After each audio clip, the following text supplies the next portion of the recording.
You're witnessing a profound real-time reshaping of the world's trade geography.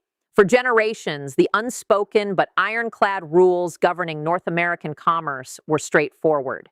If Canada wished to export its grain, essential minerals, lumber, or energy resources internationally, it required approval, not through official documents, but via physical pathways. Goods were loaded onto trains, sent southward over the planet's longest undefended frontier, and handed to American rail companies to transport to key U.S. ports like those in Seattle, Chicago, or along the Gulf Coast. Geography, market forces, and basic practicality meant the United States effectively controlled the gateway to Canada's economic reach. But everything shifts when the neighboring power that controls that gateway starts altering the terms. As the U.S. government turned to aggressive tariff policies, imposing steep charges on imports and actively reinterpreting the USMCA framework in pursuit of an America First agenda, the signal to Ottawa was unmistakable and harsh. Your pathway to worldwide markets is a favor, not an entitlement. The conventional play for a mid-sized country caught in such a bind is well known and almost automatic. Dispatch envoys, bargain hard, seek special waivers, bring in influential Washington lobbyists to advocate or, worst case, spark a reciprocal trade conflict destined to harm the weaker side far more. Yet Prime Minister Mark Carney rejected that playbook entirely. Canada chose an audacious alternative that upends the core principles of continental transport logistics. They identified a long-neglected, ice-covered, deteriorating rail segment deep in the subarctic wilderness and invested $262 million to eliminate American involvement completely. This is the account of the Hudson Bay Railway revival. It describes how a derelict, permafrost-bound relic became a premier international freight artery. And it reveals how building physical infrastructure, far beyond mere diplomatic maneuvers, represents the truest exercise of geopolitical influence. The myth of unrestricted commerce and the structure of a strategic bottleneck. To grasp why this $262 million decision is rippling through supply chain circles from the capital to financial hubs, you must recognize the hidden constraint Canada endured for more than 100 years. From the start of industrialization, trade across the continent followed a rigid north-south pattern. Continental rail networks resemble an enormous cascade of metal channeling out from the Canadian interior plains and northern woodlands straight into America's manufacturing core. This layout wasn't random. It delivered outstanding efficiency. Why would Canada pour vast sums into carving passages through the Rockies or constructing huge ice-capable harbors in the frigid north when it could simply utilize the already massive, proven American distribution centers, the Great Lakes system, the Mississippi Valley, and the giant coastal terminals in Texas and California? The setup existed ready-made. For decades, the arrangement felt ideal and reciprocal. America received affordable, steady raw materials plus generous carriage revenues. Canada enjoyed smooth, low-friction entry to every corner of the planet. But over-reliance carries subtle yet profound risks. When your livelihood depends wholly on another party's transportation network, you remain vulnerable to their whims. The instant they impose restrictions, the dynamic flips. That restriction materialized forcefully. The period of assured open exchange vanished, giving way to deliberate economic leverage. Broad duties, 25% on steel, 10% on aluminum, plus looming auto sector penalties loomed across the region. Discussions at worldwide financial gatherings underscored that close economic ties were no longer assured. They had become tools of pressure. Canada confronted a silent but profound threat to its existence. Should shipments of Saskatchewan grain, Alberta potash, or Quebec rare earths, vital pillars of national exports, face exorbitant passage costs, unexpected customs holds, or unpredictable interruptions, the economy wouldn't merely decelerate, it would choke. An escape route became essential. A secondary outlet was critical. The isolated community and the collapsing foundation. Welcome to Churchill, Manitoba. Unless you're familiar with the area, you're in good company. This small, bitterly cold, wind-battered settlement sits right on Hudson Bay's fringe. Visitors know it mainly for beluga whales and as the global hub for polar bear viewing. Yet for transport specialists, Churchill possesses one extraordinary natural edge, a true deep-water facility linked straight to the Atlantic. Even more strikingly, viewing the Earth as a sphere rather than a flat projection shows that vessels departing Churchill bound for Northern European or Asian destinations follow a noticeably briefer, quicker path compared to departures from the U.S. Gulf or Atlantic coasts. One devastating obstacle existed. Moving vast quantities of bulk cargo to Churchill depended solely on the Hudson Bay Railway, and that line had collapsed. Constructed long ago, it had deteriorated into a gradual catastrophe of civil engineering. The route crosses endless miles of unstable muskeg swamp and thick permafrost layers. Over time, warming trends caused the frozen ground to thaw dramatically, then refreeze, causing the earth under the rails to engulf the metal itself.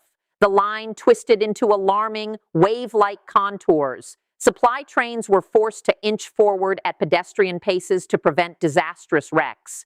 In the end, the U.S.-based private equity owner, Omnitrax, examined the enormous restoration expenses, gave up, suspended freight service, and walked away from the operation.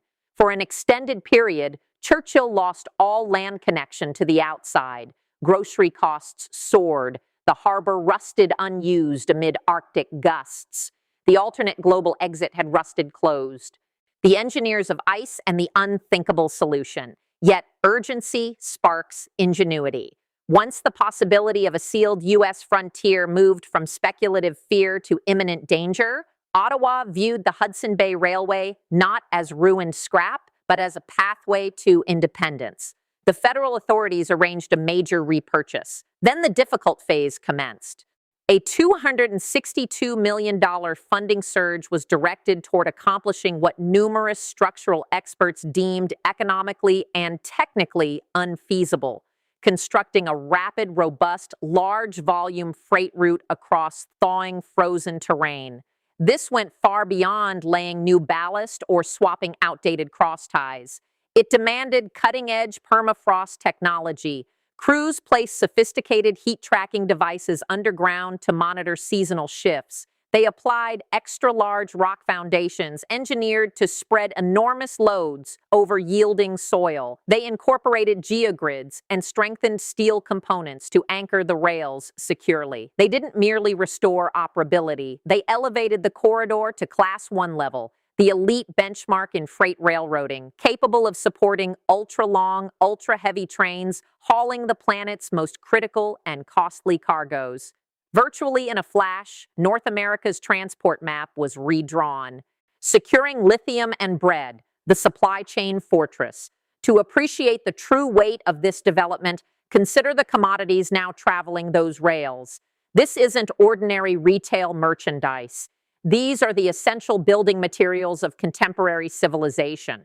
Picture a major Canadian mining operation harvesting vital elements: lithium, cobalt, nickel, and rare earths, indispensable for EV batteries, modern military technology, and cutting-edge artificial intelligence components.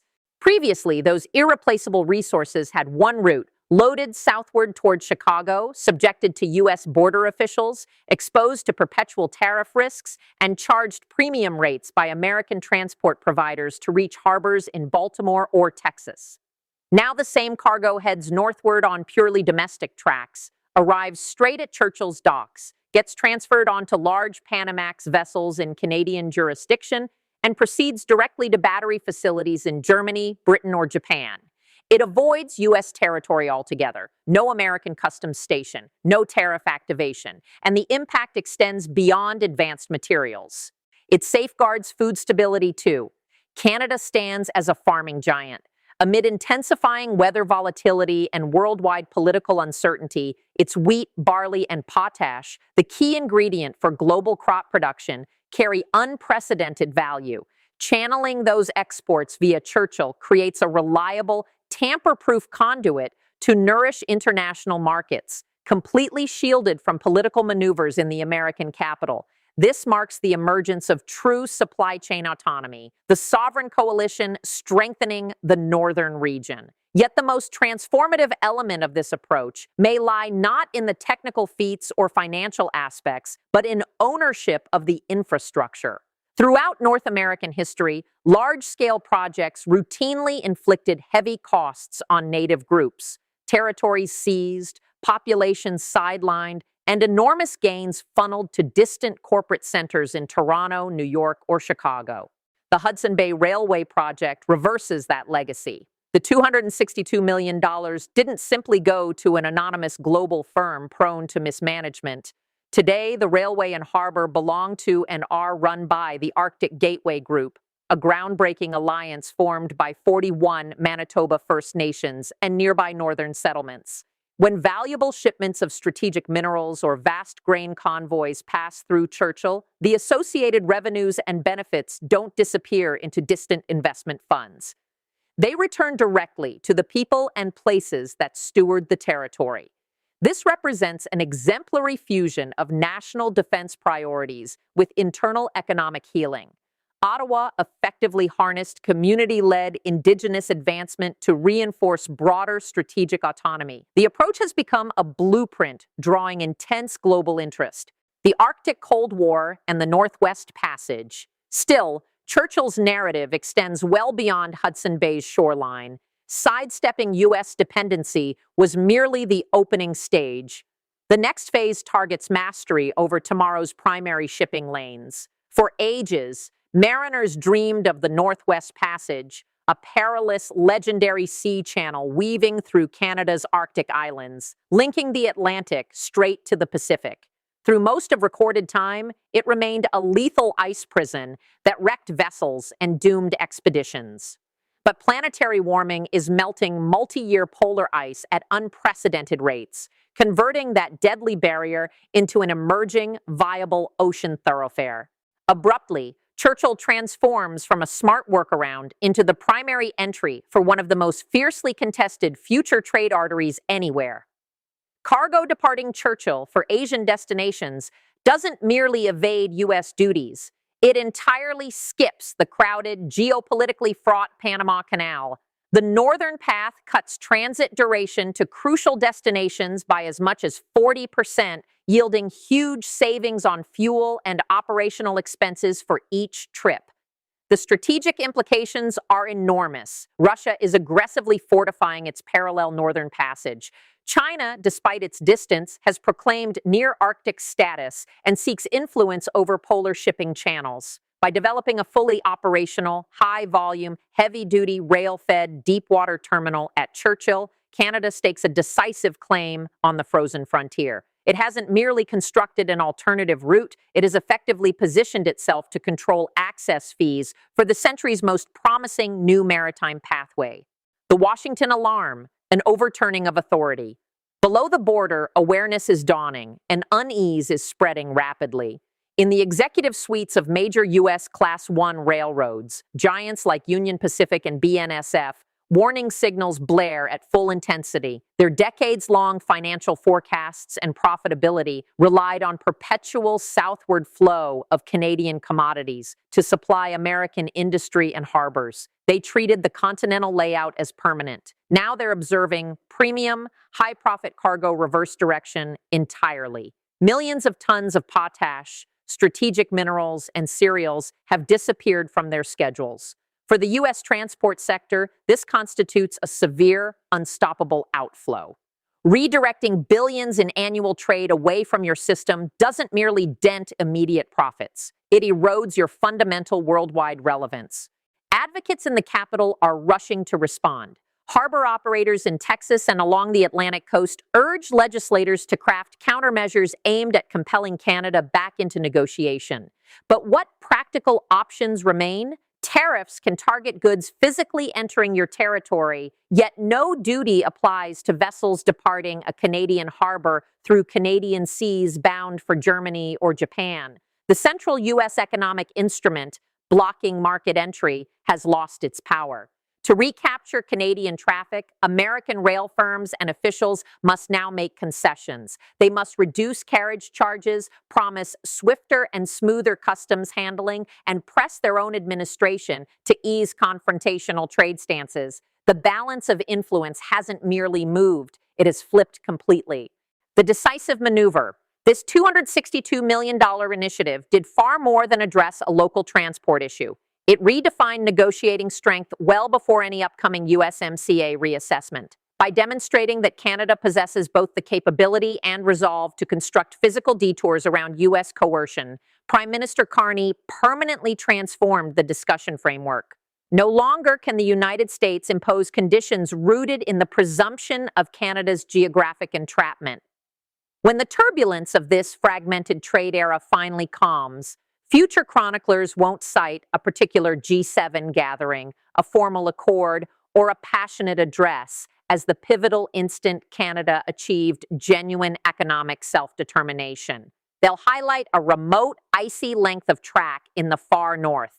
They'll highlight a leadership that examined a corroded, subsiding, forsaken line previously held by American investors and recognized the perfect strategic countermove. This illustrates the true nature of contemporary geopolitical competition. It no longer involves armored divisions, ground forces, or aircraft. It unfolds through control of distribution networks, metal tracks, ocean terminals, and logistical nodes. It happens by studying maps, identifying the unseen restraints imposed by adjacent powers, and declining to remain confined by externally drawn boundaries. As worldwide commerce splinters further, as supply routes turn into instruments of pressure, and as countries erect protectionist barriers, the nations that endure and prosper will master their own mobility.